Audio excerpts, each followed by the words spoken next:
রমজান মাস ঘিরে সরব হয়ে উঠেছে গাইবান্ধার মুড়ির গ্রাম নামে খ্যাত সদর উপজেলার রামচন্দ্রপুর ইউনিয়নের গোপালপুর বৈরাগীপাড়া। চলছে মুড়ি ভাজার ব্যাপক তোড়জোড়। বাড়তি আয়ের আশায় কাজ করছেন সেখানকার কারিগরেরা। সরকারি সহায়তা পেলে ব্যবসা বড় করতে পারবেন দাবি তাদের। কর্তৃপক্ষের আশ্বাস তাদের পাশে থাকার। রোজার মাস ইফতারের জনপ্রিয় খাবার মুড়ি। প্যাকেটজাত মুড়ির বদলে হাতে ভাজা দেশি মুড়ি চাহিদায় এগিয়ে। লবণ মাখা চাল অল্প আছে ভেজে গরম বালুতে দিলেই তৈরি হচ্ছে মচমচে হাতে ভাজা মুড়ি।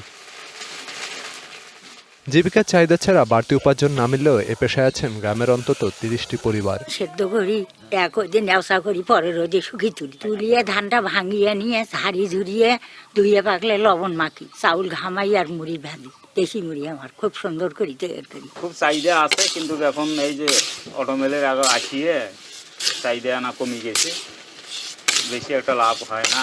মুড়ির গ্রামের কারিগররাই রমজান মাসে কিছুটা বাড়তি আয় করেন, যা দিয়ে ভালোভাবেই চলে যায় তাদের কয়েকটা দিন। নায়াসিনামাইড ও স্যালিসাইলিক সমৃদ্ধ লিলি ফেস ওয়াশ যা ফেসের ডেড স্কিন সেল দূর করে দেয় দ্বিগুণ ফাস্টার ব্রাইটেনিং। পাইকারদের ভিড় এই মুড়ির গ্রামে। বছরের অন্যান্য সময় তারা আসেন এখানে। এনারা ভাজি দেয় আর আমি পাইকার, আমি নেই। চাহিদা খুব।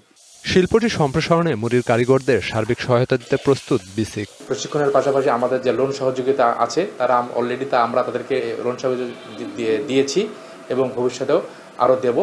এবং বিসিক জেলা কার্যালয় গাইবান্ধা সবসময় উদ্যোক্তার পাশে আছে। সহজ শর্তে ঋণ পেলে গাইবান্ধার মুড়ি বাজার এই কাজটি দাঁড়াতে পারে ক্ষুদ্র শিল্প হিসেবে। পাশাপাশি এই পেশার সাথে জড়িত নারী পুরুষ হয়ে উঠতে পারবেন অর্থনৈতিকভাবে স্বাবলম্বী। DBC news desk.